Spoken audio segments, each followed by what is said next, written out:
Alright, well, that hopefully works.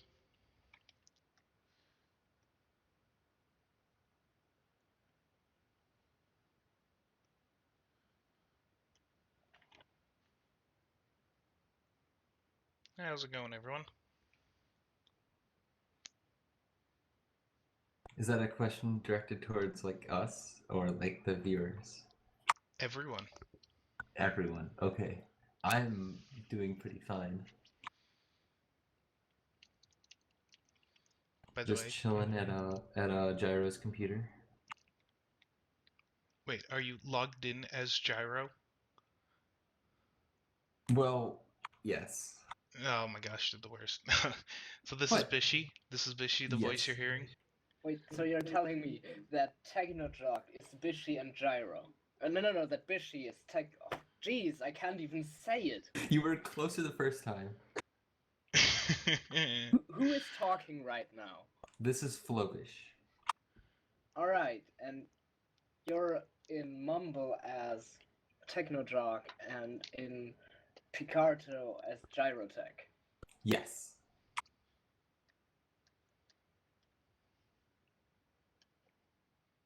The thing that bothers me the most about this is that I didn't recognize your voice. But then again, I've always been awful at recognizing voices. Also, It's on a completely okay. unrelated note, 2 hours ago, I opened an Excel file. An Excel file? Yeah, and it just finished opening. Well done. It's a really big file. It literally took 2 hours to load it. It's a file of the screen time of every single pony in every single moving medium relating to My Little Pony. Sweet. It's a beautiful monster of data.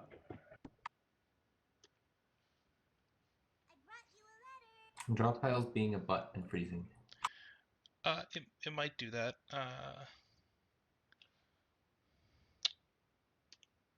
It is sort of slapped with the name tag beta.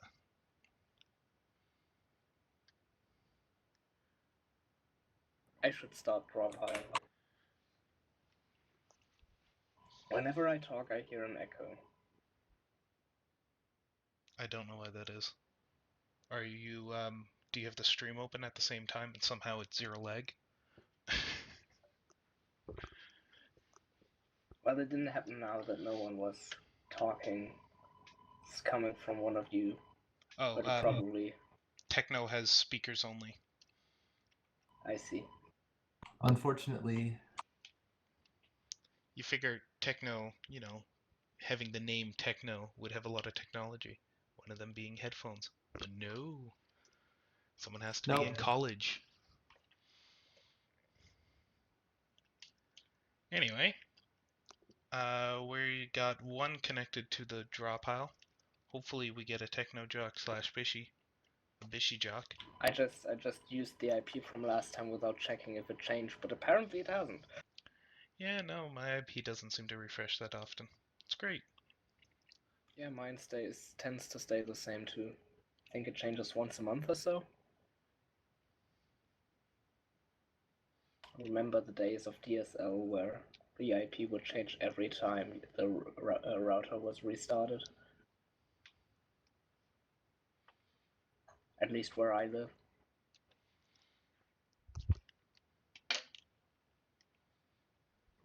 No, I don't want to enable sticky keys. Maybe it was a bad idea to use Shift as my push-to-talk button. Who the hell uses sticky keys? People who have sticky keys. Haha. So, Techno, what's happening on your side there? Drop pile is not opening, Oh, so that's I don't good. know how to do this. Right-click run as admin. Okay, I'll try that.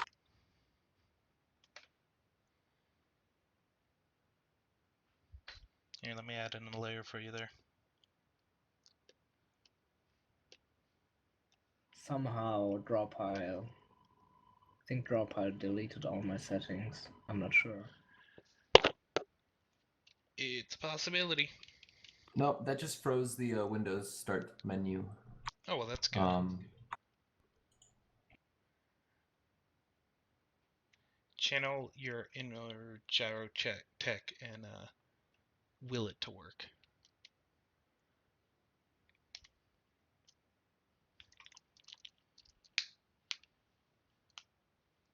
Yeah, the Start menu just literally doesn't work right now. If all else fails, reboot. Then I have to log in and I don't know his password. Ah, what a bum. I think his password is living dead is my waifu. Can I ask one question? Maybe. Who made that drawing? Because I'm loving it. Let me find it one moment. I just have to clean scotch out of my tablet. Wait, what?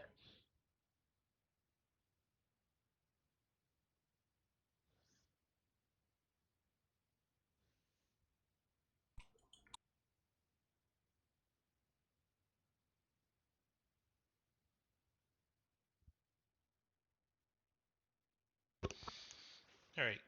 Crisis probably averted. This was done by a Supernova 016. I will try installing again. Maybe that will fix it. Alright.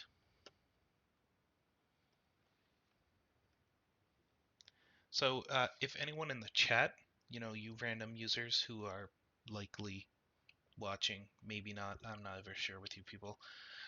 If you have any art you'd like critiqued, please feel free to submit it this way. Drop a link in the chat, or somehow send a carrier pigeon towards one of our houses. We'll do our best to critique it. Or if you have any questions. We listen to questions too.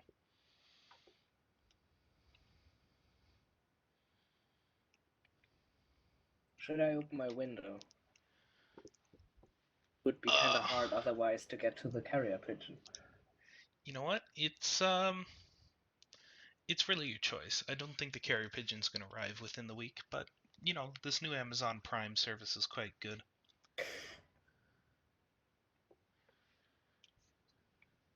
Some people are gonna see this as a challenge and take their fastest Sonic carrier pigeons, send them on their way. If I receive a carrier pigeon to my door, I am going to be wonderfully impressed. So if it arrives at the window, you aren't gonna be impressed. Yes. I see.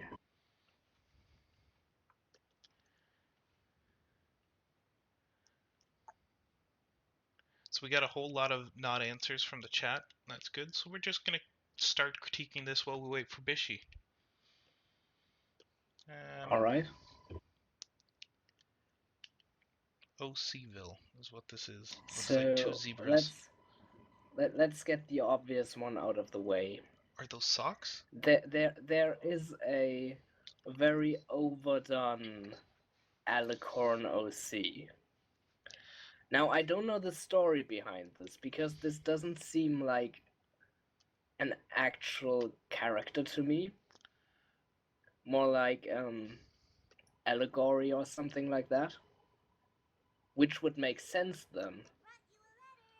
So But what if we this have... isn't... Sorry, if I can just butt in here. What we have from Supernova 016 is this is part of their OC story. Now, we have two unicorn-looking ones who look to be pretty the same. Like, if you look at the collar around the neck, it looks like the same pony is on the background as hugging the pony on the ground. Yeah, Wondering definitely. if that's the OC or if that's a story OC. I'm thinking the pony lying down on the ground, the Earth pony, is the actual OC. Yeah, I think so. That's why I was mentioning the allegory. Hi, Crystal Lord. I think that allegory is the word. I might have that mixed up. I mean, I'd really like to know the story behind this because I feel that would give me a better perspective on on the drawing. Well, for a limited But time only. You could comment on the Reddit post and be like, hey bros, what's the story behind this one? if I can find the Reddit post, which I was unable to so far. If you sort by new, I think it's the 5th newest one. I see it now. Somehow it was completely it looked completely different in the thumbnail. I'm really slow today, sorry.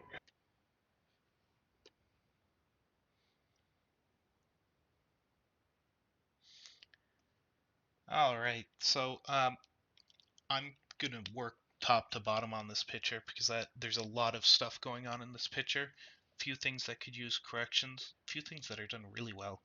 Loving some of these lines going on here. Feel free to butt in at any point. I'm just gonna start dropping down some ink to use as references.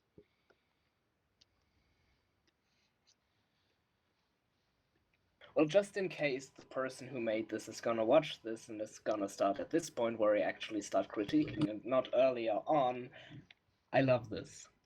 Just to get this out of the way. I already love this. There's always room for improvement, but I really like this. Sounds like I'm gonna have to link them to the part of the video that just starts there, where you go, I love this.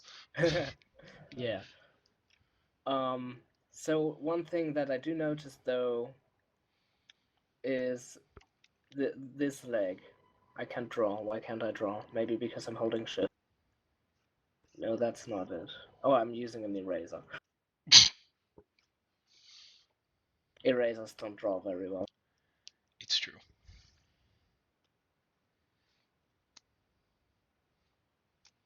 I should have set this up earlier. Possibly, but that's no fun. We gotta do the hour of technical difficulties before we can actually get into critique. Wouldn't be a stream then. The leg behind this way too thick line I just drew doesn't really work because there's too many joints doing too many things at the same time. Sorry, what do you mean by that? Too many drawings doing too many things? I'm trying to think of a better way to say this. And do you mean the arm I'm- around the I'm- back of the neck? Yes. Okay. Sorry, I thought you said the neck around the back of the neck, and it confused me. Because if you try to think about how the joints of this leg would work. Like, let's try this leg. I'd probably place the joints somewhere around. I gotta think about where the pony legs. Hold on a second, I'm gonna pull up a reference before I say something wrong. You're honestly going to have a hard time with the reference because the proportions are not a standard proportion. I'm not using it because of the proportions. I'm using it because of the number and placement of the Joints? joints, which never really changes that much. Oh, fair enough. It's three main joints on the arms. In this particular drawing, and I should use a different color to make this more clear. The joints are probably somewhere around here, because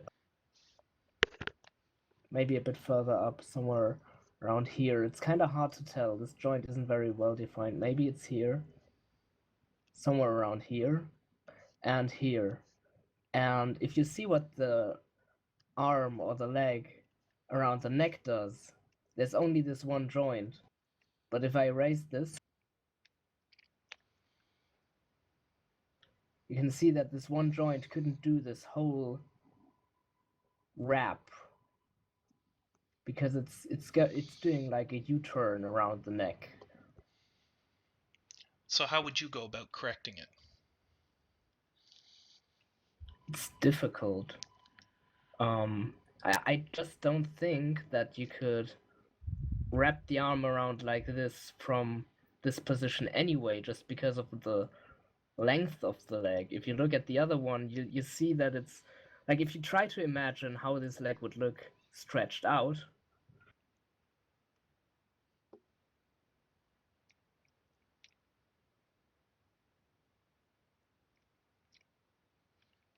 would probably be this long, which is quite a bit longer than the other one.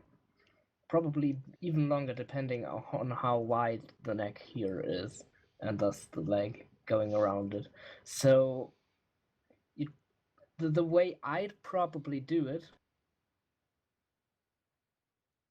and I might not even wouldn't probably even do it that well, I would just have the hoof be here, so that the joint is somewhere here, and then the leg goes straight behind the neck. It's kind of really hard to explain. I think I get what you're going at. Can you quickly erase the red line you just tossed down there? And I'll do a quick oversketch of it.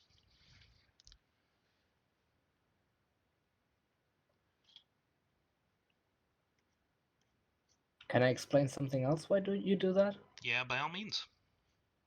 You draw very thin legs, which is something that I do too, and very long thin legs, which is something that I do too sometimes. And the thing with long skinny legs is that they start to look kind of I'm having a hard time with vocabulary today. To make long skinny legs convincing, you have to put a certain emphasis on the joints. Otherwise, they just look like noodles instead of legs. And to explain what I mean, I'm just gonna draw over the leg that Living Dead isn't drawing over right now, while he can explain what he is doing. All I did is draw the hoof, so the joint ends somewhere around the middle of the neck behind the body. By the implied angle of the hoof, by showing just a bit of the bottom, it does imply that the joint should be somewhere back around there, keeping with the same ratio of the other arms that are displayed here on both the pony laying down, the pony laying against the other pony, and the pony up on the top of the image. Still gets the point across of cradling the head, though.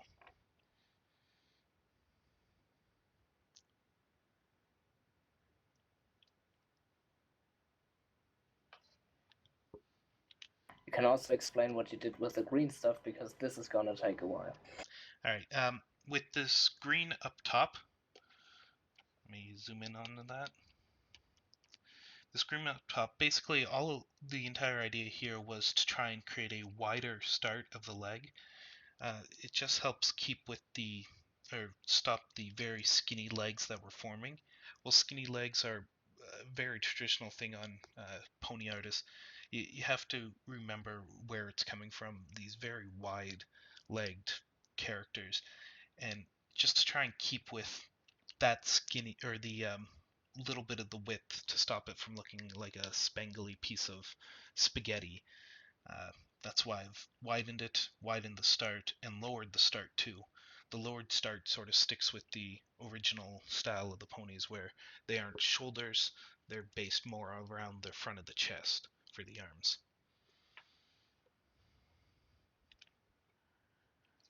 So how are you doing down here, Shikogo? I think I'm gonna start explaining what I'm doing. So, of course, I've changed the pose a bit. You can change it in a lot of ways. The point is that this particular pose wouldn't work that well. For two reasons. For one, I keep pressing the wrong buttons. I see a joint here and a joint here. Which is correct, and I just drew it wrong. Sorry, I have to redo that. I'm an idiot, sorry. It's alright. This kind of works because you could imagine just one joint being straight, but it looks kind of stiff, and now I know why. But we do see the three joints up on the shoulder region on this. So the one shoulder joint is expected, and then slightly down, they often show in the show there will be a second joint there, which creates our first true joint. Yeah, basically, what I like to think of when I draw ponies is human anatomy and how it translates to pony anatomy. So this is the shoulder, which I like, especially if I draw skinny legs. I like to emphasize it with a little line here. I can't do it really that well because this is kind of hard to do with the draw pile, especially because I'm not used to it. Um, this is kind of inside of the body, but if you look at pictures of horses, which I like to do for references, especially if I draw the skinny legs because horses have skinny legs, you often see like this muscle, the shoulder muscle, kind of going out here, and I like to at least. I always need to let go of the push to talk button to change tools, so that's why I'm doing that. Anyway, I like to kind of slightly, I don't know the word, just subtly put it in there somehow. It's by no means necessary, but I feel like this joins the legs, the front legs, better with the body. Anyway, and then this, which I drew fairly far up because it usually is, but it's especially far up in this drawing, so I just kind of took that. This would be the elbow, and because horses and ponies are walking on their toes, so you have the wrist, which I'm not gonna put as far up as he did because I feel like this. You have this very long straight bone there, and I just feel like that doesn't work that well. If you want to do it that way, by all means do it and experiment with it, but be aware where the joints are and try to make that more visible, especially in these in these kind of poses. I don't know how to describe it because if you just have this arc, it doesn't really look like a leg. I'm just gonna go back to trying to draw over this while hopefully Living Dead has something to say.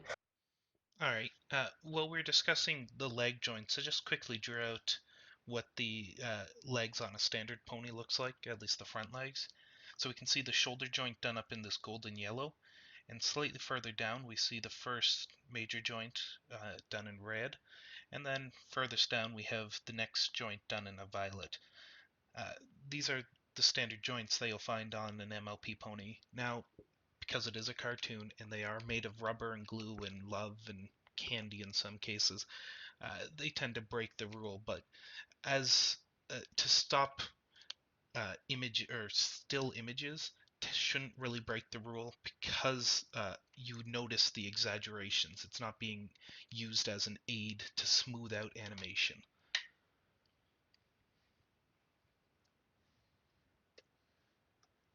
Just going to quickly erase this.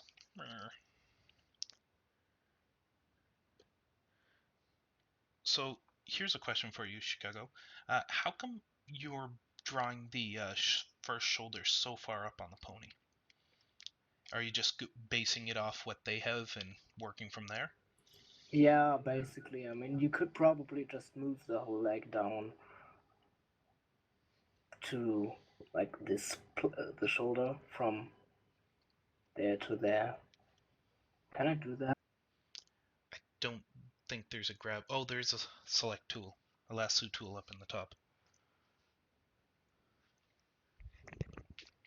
Just grab that entire thing and pull it on down. We'll get the idea.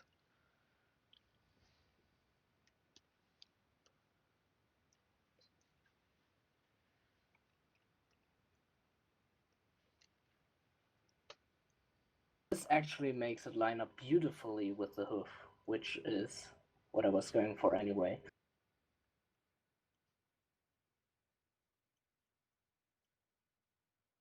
Wait, that didn't work. Why didn't that work?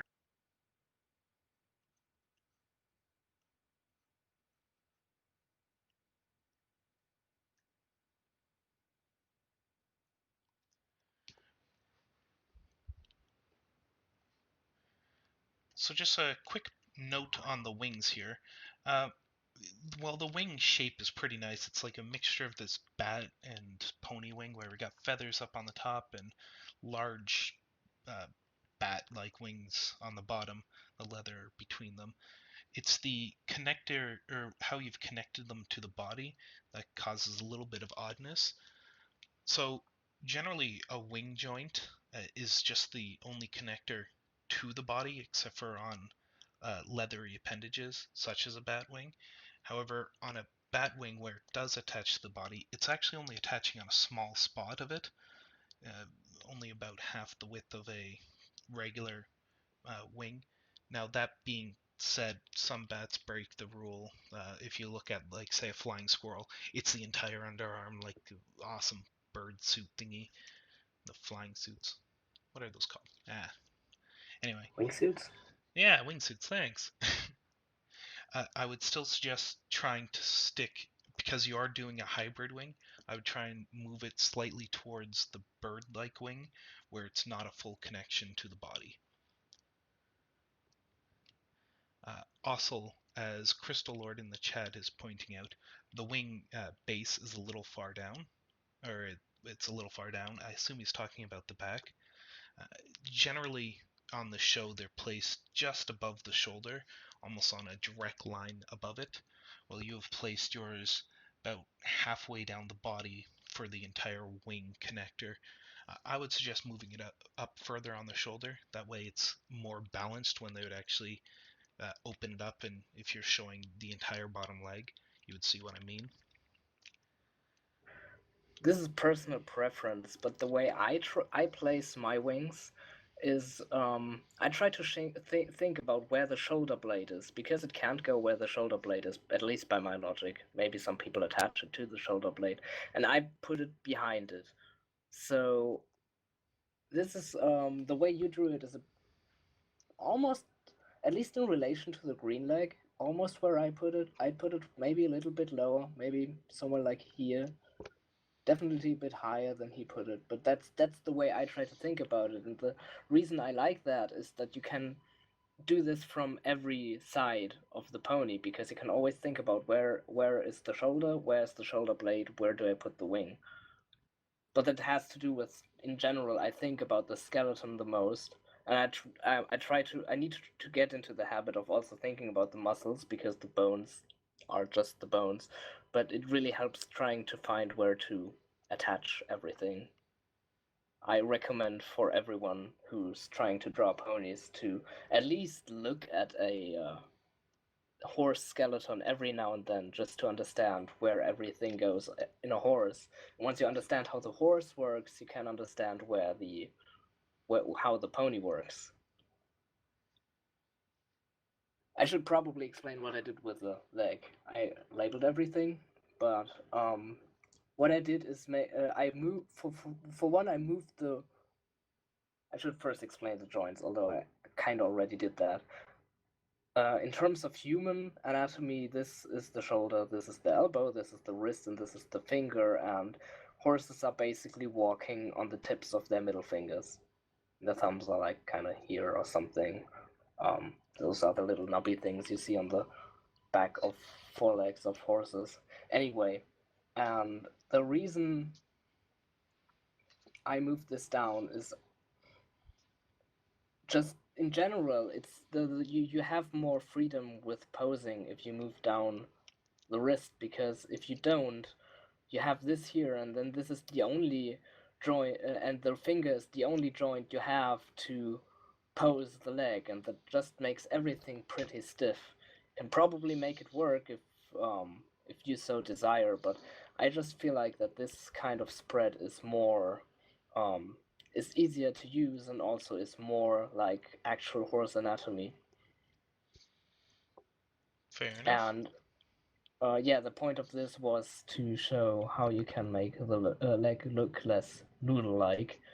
Of course, there's a lot of ways to draw the leg around the skeleton, or the lines, the bones, quote unquote, I drew. But just putting those down and being really aware of where the joints are is really important, in my opinion, and try to make it obvious, or at least make it discernible where the joints are. For example, here in this leg, there has to be a joint somewhere, and I'd really have to guess where it is, maybe here. And with these kind of skinny legs, I just think it's important that you can tell where they are, or they just look really weird, un, un unorganic, I guess.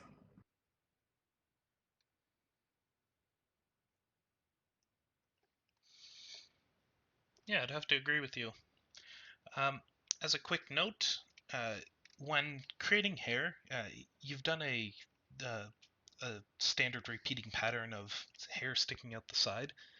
Very, very common thing you'll see, especially among newer artists or artists who haven't done a significant amount of studies, or you, I don't know, look too deeply into how hair is organized. Uh, the better way of approaching hair is doing a large body first, which would be something along the lines of this red line. So you do a large body first, and that'd be working large, and then breaking it down into smaller parts. So you do a few large jetting parts out of it, say there along the stress line where hair would be sticking out, and here across the stress, make it look prettier. I'm just throwing down some ink here, but then you would keep working down in size, adding small little stress points to it until you get a desired result. And that generally creates a more cohesive, better looking hair. Same thing can be said with this braid. Well, actually, not same thing. Sorry. The braid also falls under a little interestingness. Both times you've drawn the braid, it looks pretty good, but it's running into a problem of it's not being affected by gravity. Uh, the braid's going to be a big heavy object on the side of the head, and no matter which direction they're facing, unless if they're moving forward or stopping rapidly, it's going to be affected more by gravity than wind. So it should generally be pulling along with gravity. You got anything else to say? Yeah, I'd like to add something to the hair thing, just like as a starting point, because hair can be a bit difficult. And one thing that I noticed that I used to do too is, if you look at where the hair is coming out, those are very even spacings, and evenness is rarely a good thing. And I would try to, like, basically by going by the by what Living Dead explained, try to find points where it makes sense for it to stick out, but also try to pay attention that they are not evenly spaced, because things in nature rarely are, especially something messy like hair. So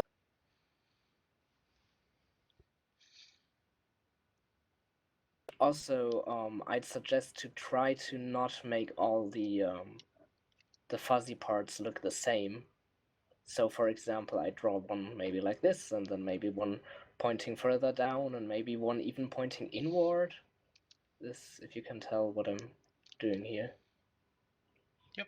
And then maybe on the top where the hair looks kind of shorter, maybe a few like fuzzy things. I overdid it, but you get the idea.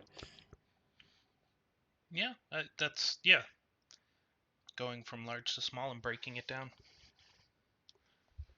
One thing I'd also like to add about the wing, and I'm not even sure if you mentioned that because I was focused on the legs, so I'm sorry about that if you already mentioned that, but what I see the wing doing here is kind of folding around itself, which is something that I really like to do with mine. Maybe I'm just misreading this, but I don't think I am. So, Folding around itself? so basically, at least I'm seeing it this way because of the way this part is drawn. And this part, I feel like that you're seeing the underside of the wing here, but the outer side of the wing here. I think those are two different wings. Oh, Yeah, right. you can see the one's the left side, one's the right side. So they've Well, done wing. then I'm just gonna use this to explain a neat little trick you can do with wings, especially with bat-like wings. All right. because you can make them fold around themselves. So if you have the wing here, and then have one of these bones go maybe like this, and connect it like this, or like this. I need to figure this out. This seems okay. Then you have this three-dimensional aspect to the wings where part of it is going toward the viewer instead of just being even. I don't know if I drew enough of it so it's clear what I'm trying to show. I see what you're getting at here. Here, let me... Yeah, that helps. So essentially what he's saying is this is now the outside of the wing here. Well, everything else done with these black lines is the underside of the wing. And at this line that I'm highlighting green, or apparently I'm doing it in black, it is the outside. It's the line where it visually folds, but in fact it's folding up at this green line. Yeah. Yeah, the blackish green line is basically showing the end of the wing, which would be the same part of the wing that you see on the other wing. Where's my brush? Here. I missed that completely. Here. Those are the same. And yeah, I find that a really handy thing to know and practice and experiment with. And if you look for pictures of, say, dragons, which are always trying to make look dramatic, and this is a very dramatic thing because it's going toward the viewer and kind of covering ground around it and stuff like that. You can find a lot of good references for this exact wing pose, and I just find it very useful. It can be very hard to use in anything but a sitting or standing pose because in flight wings just usually don't bend that far because you have to, unless you this is maybe a bit complicated, but this is a good thing to use at least when the pony isn't in flight, and if it is, maybe look at some references of birds or bats and you'll figure that out too. In general, my approach, as I said earlier, is to look at things in nature and try to apply it to ponies, which I think works really well with a style like this, where a lot of things aren't really like they are in the show and more like they are in nature.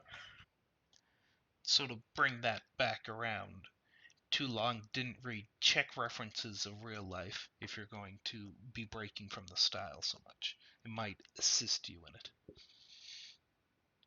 You know, dragons totally being in real life.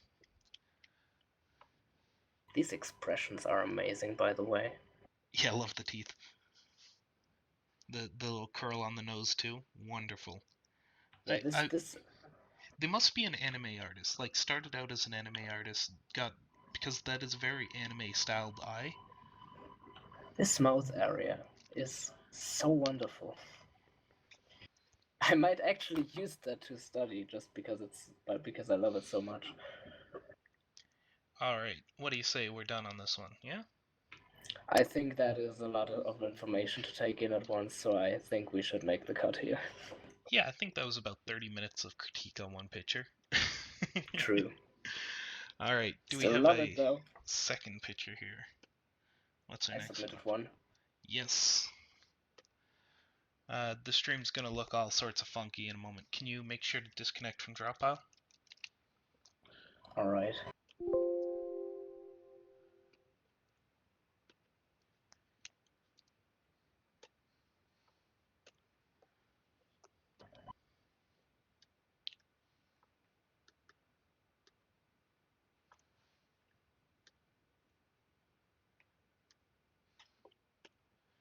Alright, a new Also, I Dropbout's up. completely forgot to look at the chat. But it doesn't look like anything I didn't miss anything world changing.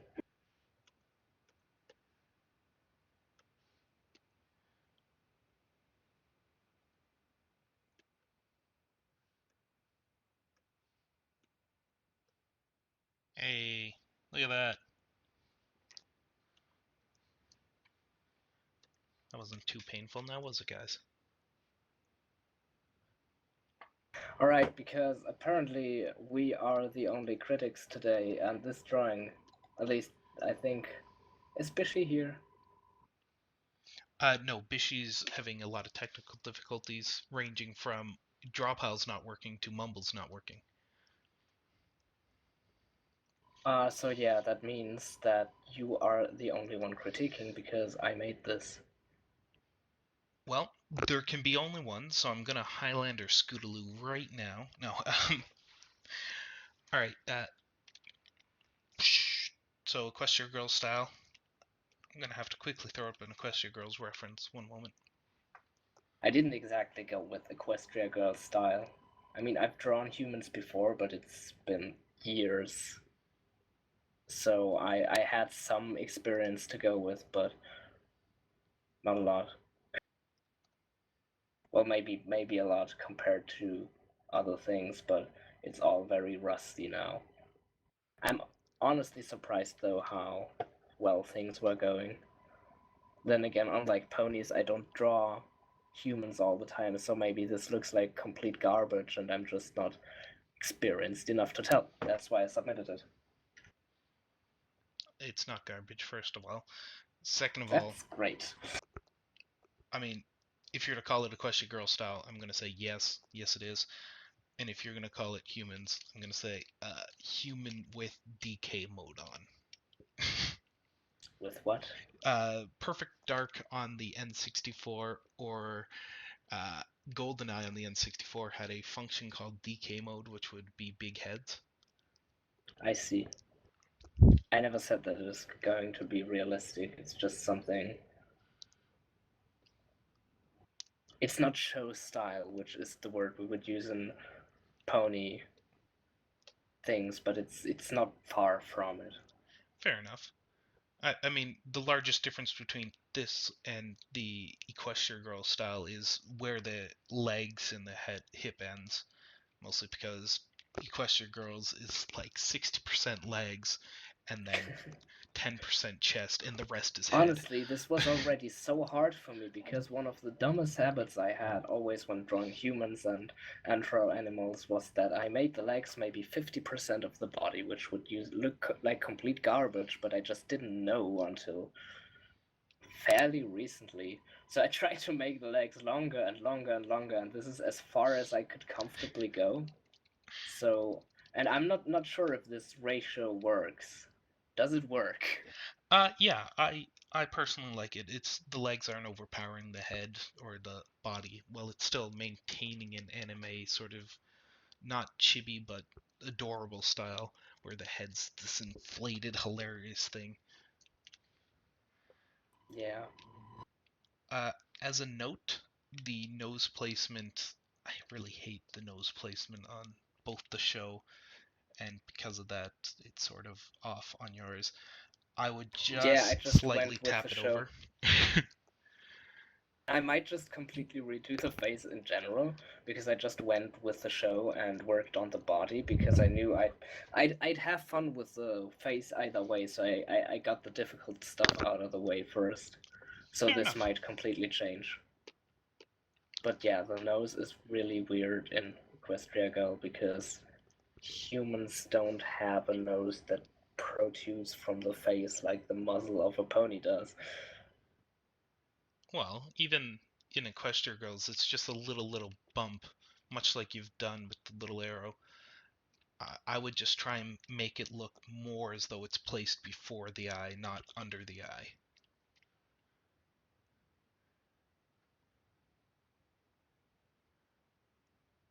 I forgot to push to talk. I'd probably just change the shape of it in general because I think triangle or like pointy noses are really boring. Well, how do they pick them? It's just not possible. There's no nose there to pick. Huh? Never mind, I was making a picking a nose joke. Anyway, Haha. you already said you're going to redo the face, and your idea on the mouth was I'm just throwing something down, right? Yeah. Fair enough. Uh, Honestly, beyond that, I would look at the feet a little bit. The only reason I say that is because there's a imbalance between the size of the head and the size of the feet. One of the reasons on Equestria Girls why they do massive feet is to sort of balance out the character, because they have these long spangly legs, and then they need something to seat that massive head on to make sure they don't fall over. If you're just Fair point. widen the feet out a little bit, it would even out that structure a little bit. See, this is another thing that I always do or always did when I drew humans. I drew tiny feet. So this is actually something pretty good to work on for me. Fair enough. Some people aren't blessed with massive feet that cost a lot to buy shoes. I have very small feet. It's pretty hard for me to buy shoes. I usually have to go to the women's section because they have smaller shoes. On the bright side, you can get some great heels then. True. All I right. have been told that I'm great at walking in high heels. Maybe I should do it more. One day we're gonna hear that story. Um, so I notice her right arm. It has thinned out substantially compared to the left arm. It's right around here. You see what happened? It looks like you erased a Yeah, chunk of the sleeve and took the arm with it. I erased the arms and parts of the arms what feels like a billion times. I would just But widen. yeah, I can tell what the issue is. Awesome. Honestly, beyond that, Also, it's a rough sketch. But it's pretty well done. thank you. Also, I don't want to turn on sticky keys. You sure? Pretty sure.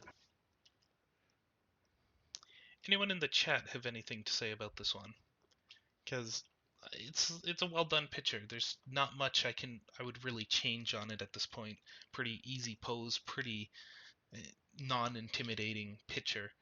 Adding a background, maybe throwing some color behind it, cleaning up the lines would be the next step. Thank you, Crystal Lord.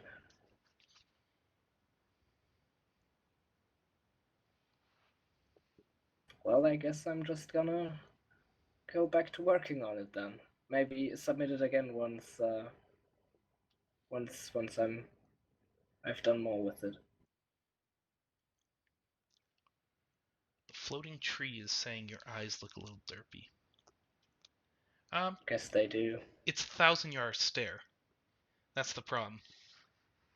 I just kind of smacked them on there because I had just removed the eyes because I didn't like them, and then there was 2 minutes or something left for until the stream started, so I just smacked them on as fast as I could. So originally she was looking at the camera too, or at the viewer, which is something that I do all the time because I just kind of like having my drawings look at me, but I do it way too much. So I changed the direction of the eyes, but didn't really put a lot of time into it, which I should and will. All right. Well, I want to see this thing inked. You're gonna do that, right? You're gonna ink it? Possibly. Come on, man. It's a good drawing. Yeah, but maybe I'll use the stuff that, however you pronounce the person's name, which I still don't know. I'm just gonna type it. Now, Crystal Lord, well, I might agree with you about This oh, view. person, what this person told me, how to about like different ways to do painterly or like line out less work. I'm probably not gonna do it because this drawing really lends itself for line work, and since I figured out how to emulate my traditional line work in Clip Studio Paint, I've found a new joy in drawing line work, so I'm probably gonna do this. Fair enough. So, Crystal Lord was saying a slight bulge on the pocket might slightly help it. Well, I might agree with that to some extent. You gotta be really careful about adding in small details like that, because when you start adding lines and creases into it, say in the hands where they're in the pockets, well then you go, well, there might be a line and crease over on the pants here and maybe on the shirt here. Then it starts snowballing out of hand. I mean, I do add these things, but I'm trying to leave these really for the end because I have this habit of getting lost in details, and I'm trying to break it because it really it hurts my drawings because once I start early with an early sketch and then I start drawing details and I just don't care about the early sketch anymore. So I try to get the early sketch really robust before I start adding small details like that.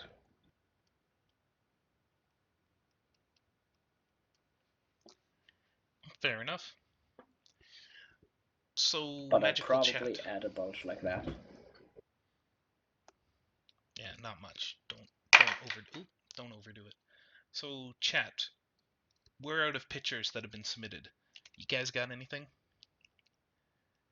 Crystal Lord, Floating Tree, Stranger Source. If you don't mind, I'm gonna invite some people that I know that are artists to maybe join us. Wait, shoot, I might not have been notified. Sorry, Crystal Lord. Oh, shoot, I do have 2 messages. Sweet.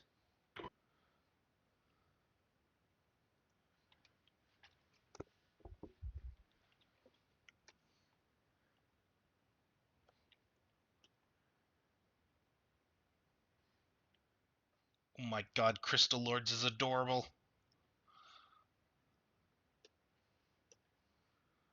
Shall I leave the draw pile then? Yes, you will have to. Thank you.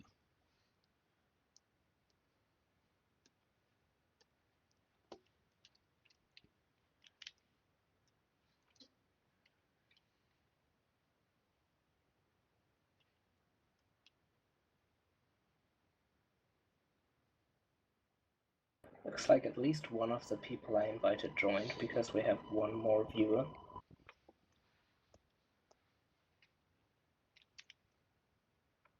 Although we do have new stuff to crit now, so who knows.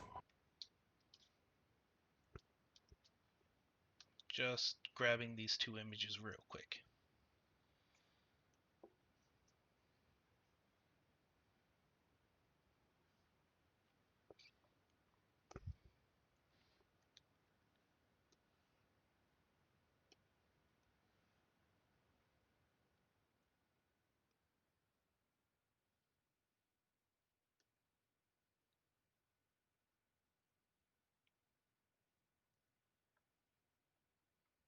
Oh, these ones are going to be fun.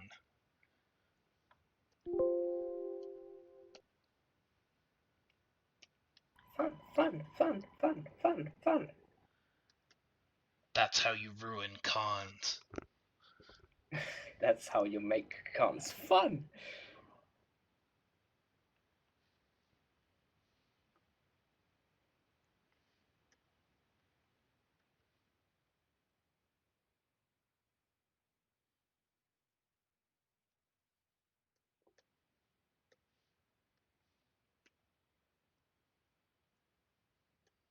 Alright. Ooh, fancy.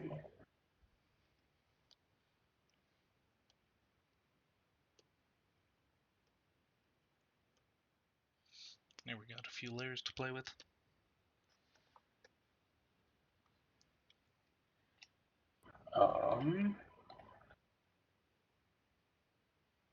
Alright, Don't Floating think Tree. I can join. You'll see the recording on our... Oh, I'm not hosting. That's why. You'll go to our YouTube That explains. page. Possibly, maybe? Or do you want me to send it to you on Reddit?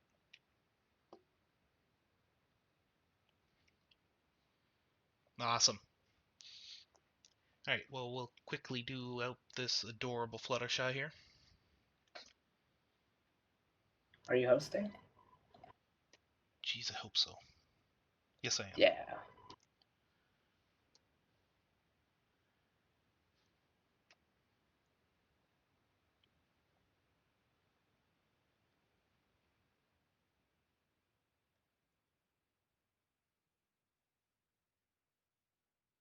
Alright, so this Fluttershy is by Crystal Lord. This might be the best butterfly I've seen in an MLP themed drawing.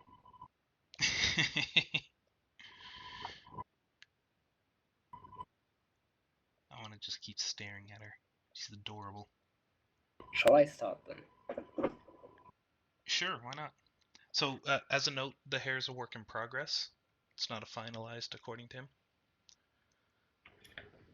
I'm still gonna talk about the hair, but in conjunction with something else. By all means. What I see is a lot of soft edges. Also, Crystal Lord seems to be confused about what you just said.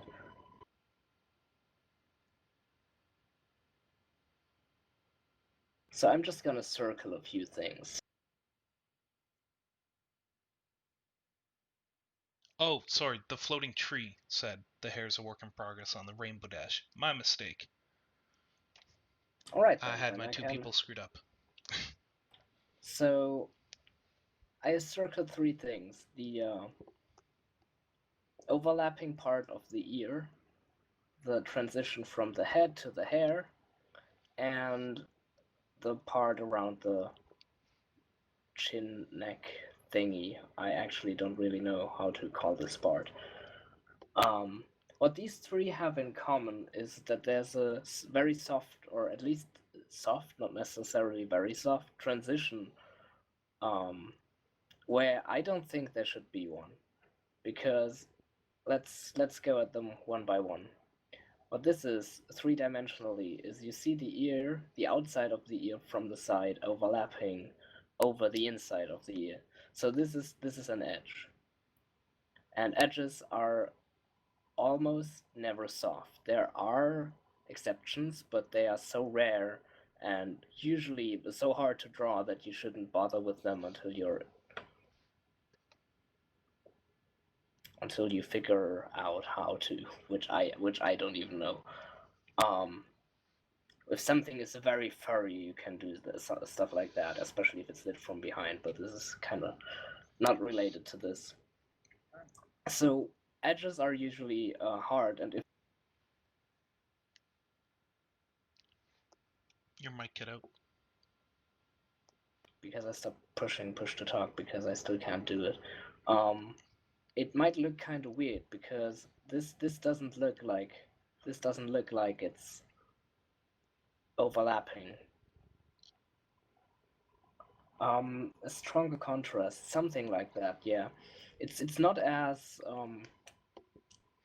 much of an issue at this point. I just felt like it was the easiest to explain because this is a very hard edge. What I might do is extend this a bit down here, then it's more obvious that it's overlapping. I don't know.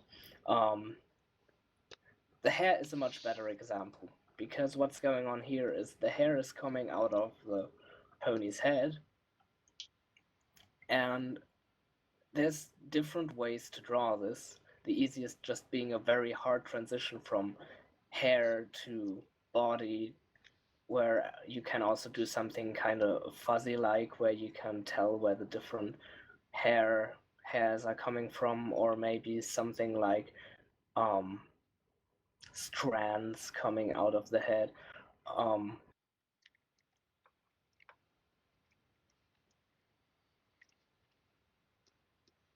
This when did it cut out? I stopped pushing push to talk.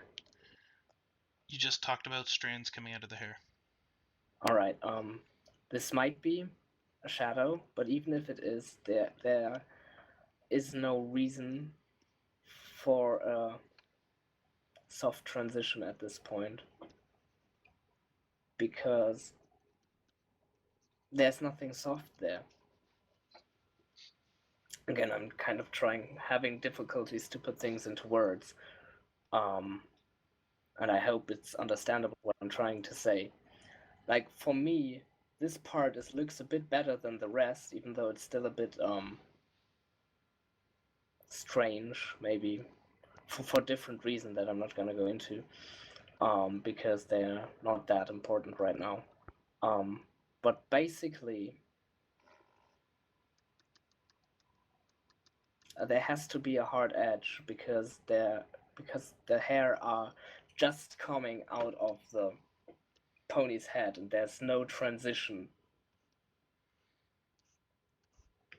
I'm gonna try something and I'm not sure if it will work because draw pile is kind of limited, but maybe it can. Can you pick colors from the drawing? Yes, there's a color picker somewhere. I think it was like hold shift or something. Or tap control, something like that. I think I can't remove any of my lines. The color picker's the drop that would look like it's a blender. 1 second, I need to get rid of my lines. Alright. Maybe you can explain something while I'm doing this little experiment. Alright, so what I've done is I've been looking at your light source right now, and your light source seems a little discombobulated. So from the looks of your light source, it appears to be really focused around the side of the head, as though it's coming from just above the drawer's head. So if I was to draw an arrow right here, basically we'd be looking at a slight arrow like that. That's 3D arrow. Try and imagine it to the best of your ability. Maybe we should draw in different layers. Oh, you're just above my maybe you layer. should draw. Oh, maybe you should move your layer up because I don't want to draw over yours. There we go. Anyway, because your light source, or because we've picked a light source across your image, Crystal Lord's actually responding to you. Cool. Yay, responses. That's what Crystal Lord says for everyone who's watching a YouTube video later. I think I get it. Yeah, the hair connection is really bizarre in general. So anyway, as I was talking about a light source, pick your light source. I suggest drawing it on your image and then working off that. So in this case, if we're going to pick it from just above the drawer's head, which will end up slightly above Fluttershy's head and above the drawing itself, we can start working out where all of our shadows are going to drop. Prevent some odd things like the shadowing or shading you were doing under Fluttershy's hair here, just up at the front of it, our viewing side of it, where Shikogo's currently drawing in his pink lines. In addition to that, we can use that light source to look or to try and add definition to this underside of the jaw, because right now there is no large separation on it. So what I would do is smooth out the jaw a little bit, add the flesh that curls in towards the jaw, so it isn't a sharp angle that's forming there. That's what that blue line is. And then the purple fill is where I'd add a darker shadow, because that's completely covered by light. Or completely covered, there shouldn't be much light down there except for reflected light.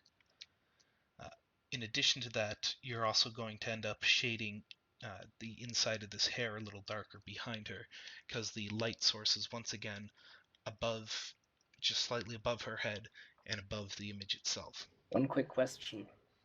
Where did you decide the light source should be Living Dead? Just so what I do is coherent with what you're explaining. Slightly above the head, but above the drawer, like above the image itself. So 3D space.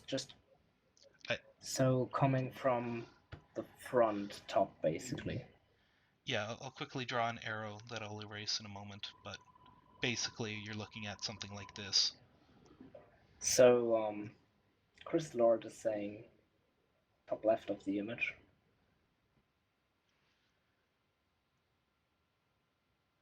The scroll's not quick enough on mine. It always seems to forget or leave the last message out. But you're going for top left of the image. Oh, all right then. I mean, if I were to, with that information, at least try to pinpoint down the light source, I'd say it's something like.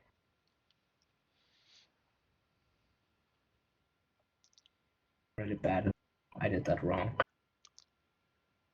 Well, that can't. So I'm just.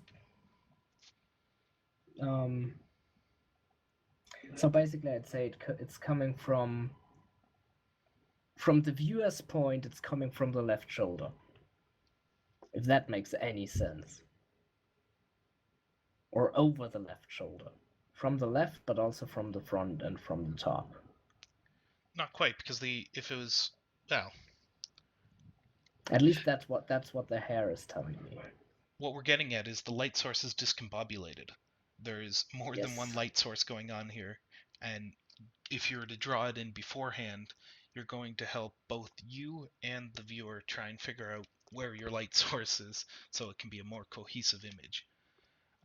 As Shikogo was saying, your hair is one of the culprits causing this to be wrong. So if you were to, he says, fair point. This needs to be better. Sweet, we're getting through to people. Yeah. Anyway, as I was saying, you can easily go into this hair because we have all these nice dark colors up here. You can just quickly color pick and just start filling in back over these edges here, over here, and up here, and just sort of try and more emulate that where that light source is coming from, making sure to really show off both the size and the intensity of it. I guess angle too, because that's a big thing.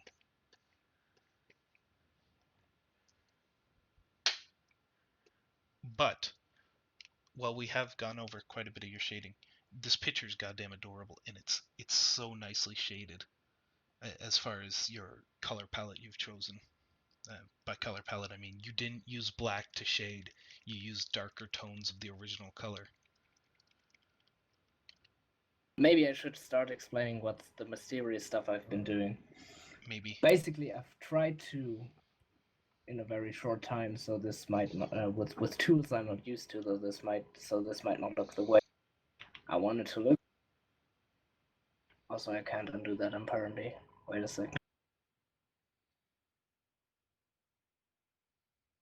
I think that did the trick. So what I've tried to do is, can I make this layer invisible somehow? Because that's kind of really important right now. Like that? Yeah, it's invisible to the viewers. If you just click on the layer, the black square. Yeah, only you can do that, but you can show the comparison that way.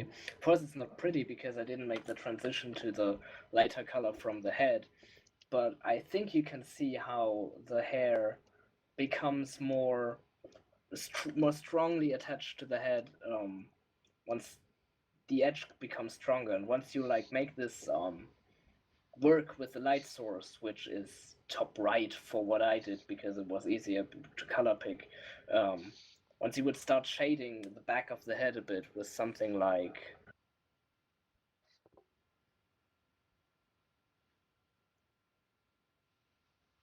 this, maybe this is really hard to do at a fast pace with draw pile. And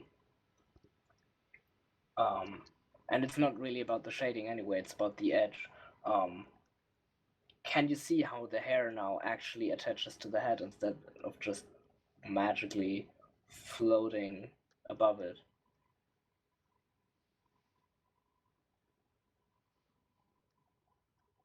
Wait, I think we have a pretty... You don't necessarily need a fur brush, because fur brushes are dangerous in a way. Because you might make it look too hairy, which sounds weird with hair, but if you once you see every hair, it's not convincing anymore because you can't see every single hair in real life. You can experiment with it, but try to keep the hard edge, or at least make it make the transition more clear. And the same thing goes for the ear in a much less dramatic way, and also where Living Dead showed the shading under the head there too, because it just kind of...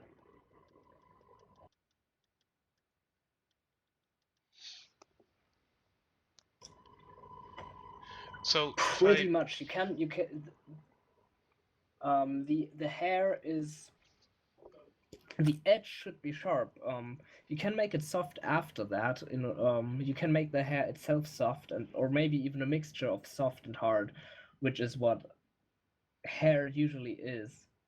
A mixture of hard and soft textures, because you see these large soft bodies and the hard single strands, which you actually did really well in this hair, which is why I was a bit confused about the soft hair transition, because you have this beautiful mixture of soft gradients in the hair and the hard edges with the transitions, but for some reason you made the hair blend into the head, which it just wouldn't do, because hair isn't smoke or something else soft. There's actually really few soft things in real life.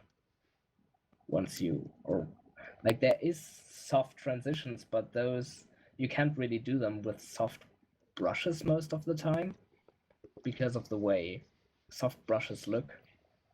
And I usually suggest to start working with hard brushes only and then soften up certain things, but don't soften up everything, because then you might as well have never used the hard brushes at all. I feel like I'm explaining this really badly. no, I think I'm getting your idea here. Don't focus on trying to make everything soft. You should be starting with a hard object first and then working towards the softness so it doesn't go too far off. Much like you don't want to start off, or you don't start off everything shaded at once. You work from a single color and then work your way through the shading. One artist I'd recommend looking at is Undurpable, because they do a really good mixture of soft and hard brushes. They are definitely on the harder side, but they also use a lot of gradients in addition to the hard edges. And maybe study them and try to figure out how to get how to get soft and hard to work together and make it seem unified. And just one quick thing about the starting at the base of the hair. Well, you have these awesome separations of the hair, especially lower down. I would suggest starting off as uh, uh, less defined lines at the start. The reason behind that is you work from large to small, but in this case, the large would be the main body of the hair. The midpoint, would it be, or as it would be somewhere around here, would be the midpoint on the hair. And as you work your way up towards, say, this area, it's going to be less of a cohesive body of hair. It's for the separations, your shading lines here.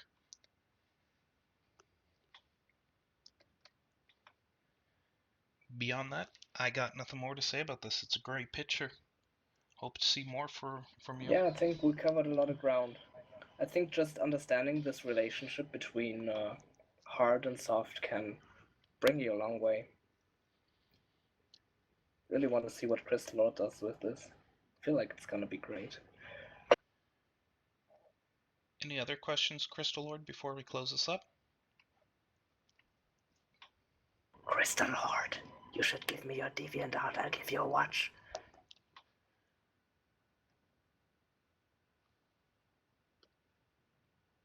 It's meter6. If you look on the Reddit post for this live stream, you'll see the link from Crystal Lord.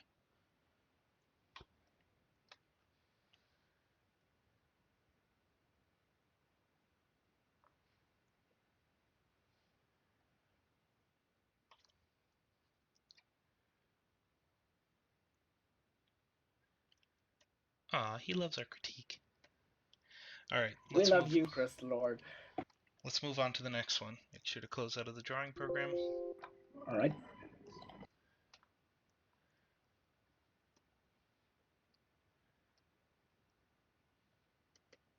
This one is the floating trees one.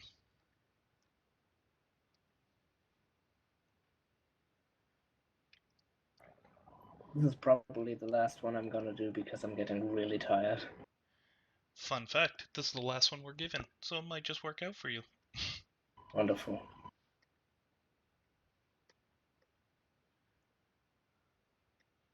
I'm seeing a mixture of soft and hard edges, which I like.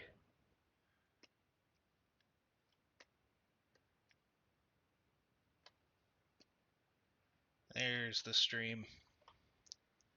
Did the stream die? No, it didn't. It just had to refresh the source of it. Can I start? Yeah, by all means. It's up now, I hope. This is just the first impression I have.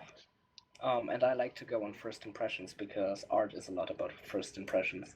And I feel like this style, I don't know if the shading, aside from the hair, which I know is work in progress, if it's done, but if it is, I feel this is a style that would go really well with specular lights. So like these small, really bright highlights.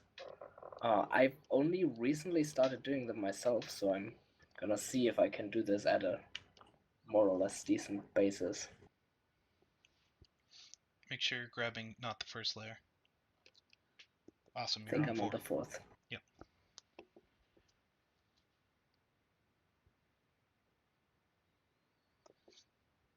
You should draw some winter art for winter break. Your adorable ponies will look more adorable with snowflakes.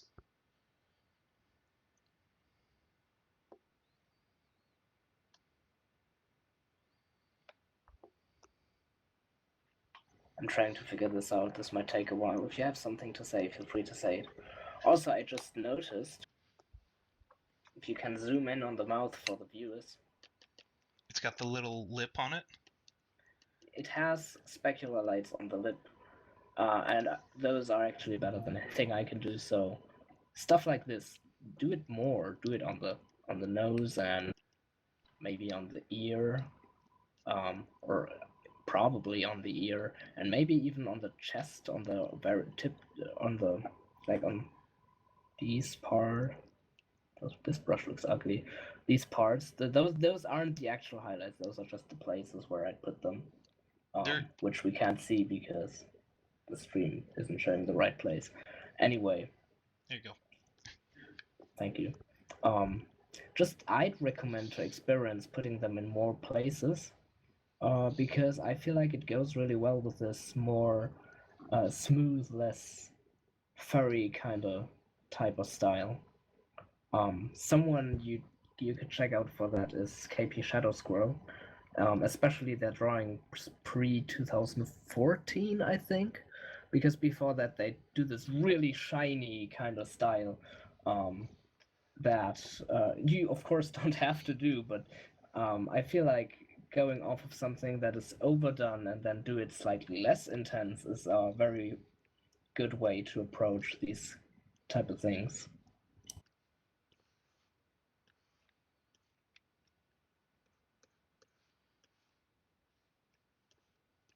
I'm gonna dig up a drawing of KP Shadow Squirrel that shows what I'm trying to explain here.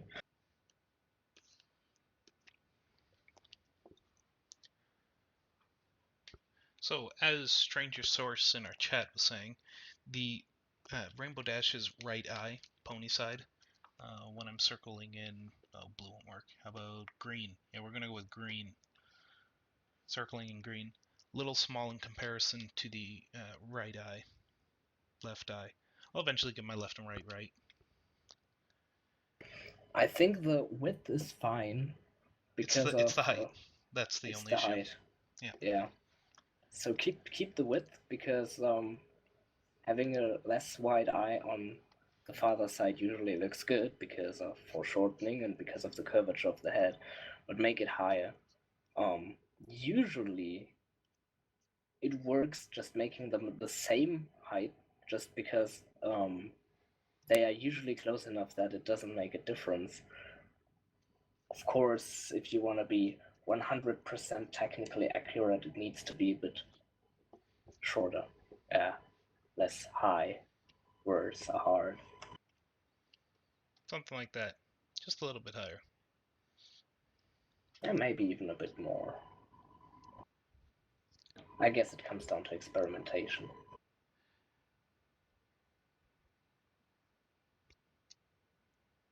Also, KB Shadow School draws a lot of pictures. This could take a while. Yes, they do. I really hope I get to meet him someday. He lives in Germany. It shouldn't be impossible. Hunt them down. Be like, KP Shadow-san, I've come here for your art. I remember noting them on DeviantArt back in the days when I thought that I should just message all the artists I like and ask them for advice, because who else could give me good advice than the artists that are really good? That actually worked. Maybe I should do that more. Oh god, I might have just started a wave of people sending all the artists tons of notes. Asking questions is fine. Demanding answers is not. True. So something I did notice about this image is there is no real definition to the ear line. They're doing the I don't even know whose style tends to do that, but it's where the ears folded over and it's very wide and puffy, kind of adorable, and they tend to point forward like that. Yes, Crystal Lord, we are recording this one. So, Just as a yes. correction to it, I would just darken one of the lines, preferably this line right here. Just give it a dark, defined edge, and it'll help make that entire thing pop out. Why that one? Why that one? Because that's where they have their line already. So if you're to imply that one of the two sides is curled over with a shadow on it, it's going to pop. Well, what I'm seeing here, and maybe I'm just interpreting this differently than you do. I need a brush. Is that the way I think about ears most of the time is like as halves of an eggshell in three-dimensional space. Which is if you look at horse or cat or whatever ears are kind of like this, pretty close approximation. So there has to be this part that folds over, and to me this is here. So there is this is where I'm seeing the overlap. Maybe I'm interpreting things, which would mean that the open side would be here, something like this. This really ugly, but I hope it gets the point across. So the ear points like this. Zoom in. I'm not sure if your screen might just be a bit bright, but you will see a slight fold line across the two parts there. It looks like they're I'll try and draw it from the front what they're doing. I am zoomed in. I'm not sure what you're trying to.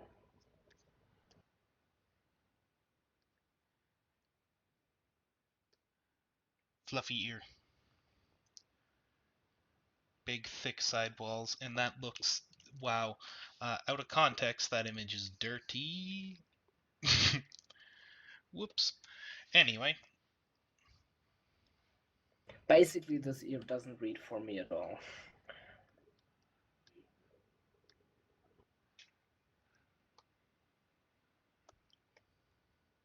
I think this is just a depression in the back of the ear. I don't think that's supposed to be their defining fold. But this raises the valid point of define the where ear. does the ear point then? The Because if that's the back of the ear, that means the ear points toward the hair? That doesn't make any sense. ear's pointing like this. How can this be that? Just imagine the line right across here. One sec.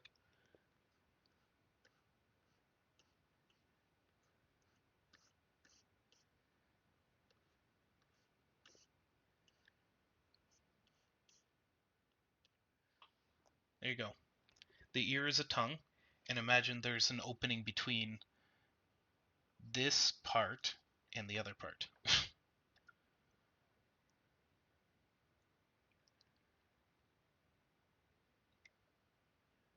think I forgot to push. And then the ear is pointing toward the left, not the front. This is the opening doorway that I just put a square on. That would be the separation they're sort of forming. However, it's forming up into an A shape across it. Can you remove the light, or maybe I can just disable it for myself? Yeah. Because what you are interpreting as the opening of the ear is basically just a semi-transparent line over the side of the ear, which is why I thought this was just light falling on the ear. And the way I'm seeing this, that this is being the opening and this is the rest of the ear, basically, which would make the ear point in kind of a weird direction. That doesn't make sense for their shading. Their shading's too skilled along the rest of the pony to not imply that there's a center or even ridges to the ear. They have to be implying it's a different shape pointing inwards towards the muzzle. Unless if the ear's not even close to finished, it's just a roughed in block. But without the artist here, we can't tell. I guess what we can agree on is that the ear doesn't really read particularly well. Yeah, completely. So that's something to work on. The rest reads remarkably well, so I guess that's a good thing. So this mane is a great example of large to small. We have this large orange body in here, this massive body of hair here, with a bunch of little small jets coming off of it of additional detail. Get these little guys, especially these little guys. Now I know they do it on the show, but this artist has done it very well, and they've even decided behind the mane to curl it over, so it gives it a more 3D image to it. Love it.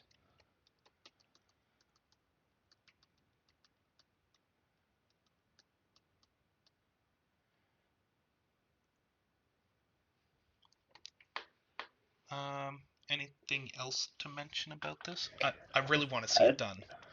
I'd like to add one more thing about the eye. When you're increasing the size of this eye, don't be afraid to move up the eyebrow and probably not the eye, but don't be afraid to move up the eyebrow behind the hair because it has to go there. I mean, you generally, from what I can tell from the single picture, you generally don't seem to be afraid of overlap, but it's still something that I feel like I should mention, because especially if you change these things after the fact, it's kind of difficult, because this works so much like a limit to the brain that it can't go up further, but if the eyebrow has to fit the other one, it has to go under the hair. So maybe if you have the hair on a separate layer, just disable it as long as you work on the eye, so you can really see where the eye is going in relation to the head and not in relation to the hair. Just a small little thing that might help you when you're fixing the eyesight.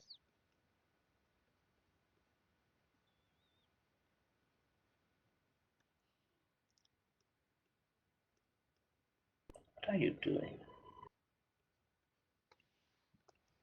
Nothing. Totally not drawing a pony hanging off of the nose.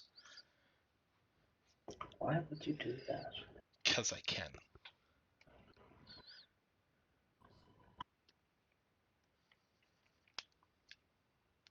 Anywho, that's all I got. Sorry. Beyond, maybe consider questioning where the other nostril's going to sit. If it's on the side of the muzzle with the way their head's turned, I would suggest just showing the little tip of the flared nostril just to imply it's there.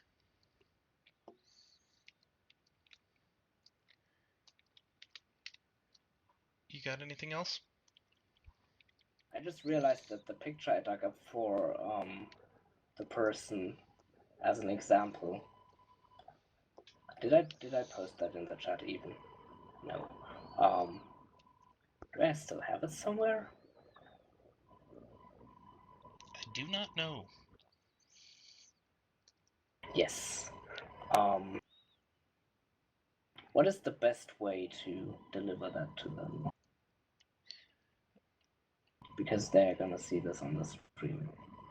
I On YouTube. Yeah, I can try and throw it in. Send me the image in the mumble. Channel Shikogo. Because this Link is to using kind of KP-SHADOW a good mix of different kinds of specular lights, which I feel like would work with this type of drawing. Just try to experiment with that. Going from hard specs on the what you call it, on the golden thingies, I forgot the word. Earrings and stuff, to the softer but still hard highlights on the mane and the body. And I just kind of try experimenting. I can't speak today. Try to experiment putting them in different places, maybe on the muzzle or the chest or the ear, and just try to experiment what it does to the drawing, and maybe you find that it makes it look more interesting. Fair enough. Well, that's all I got. I don't see anyone in the chat saying anything. I also think we're out of images again. Yeah, probably. Hey chat, you got any images for us? If not, I might just be calling it a night. I'd appreciate that. I'm really tired.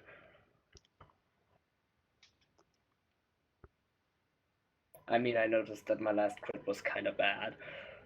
It was fine. Don't be that way.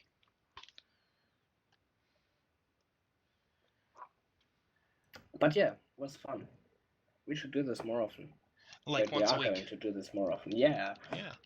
Every Tuesday at 5 p.m. Eastern. That's like 4 p.m. Central.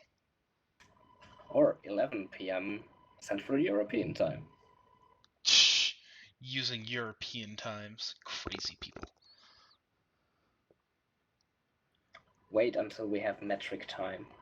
100 minutes in an hour. It ruins me. I'd have to get like a new watch.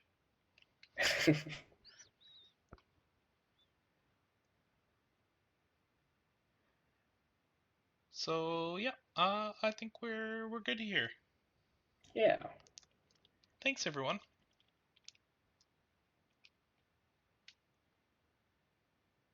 And thank you, Shikogo. Chicago. Chicago. Chicago. Chicago. Not Chicago. Not Chicago. I'm Not not a city. Chicago. And thank you, Living Dead, No. for being a wonderful host. Aw. I even put out cookies for you. But you'll have to come and claim them. Yeah, I might do that in a couple of years. Just make sure they stay fresh.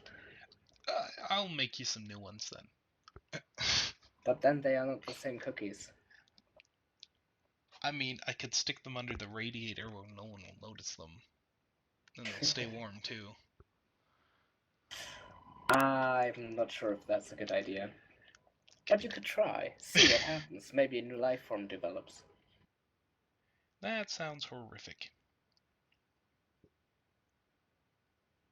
I mean, everyone loves Fallout, so maybe just bring a little bit of your fantasies into real life.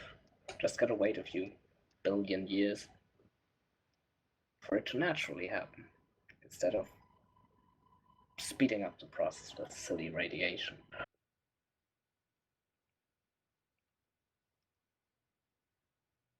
And that's how we all die. I'm fine with dying in a few billion years.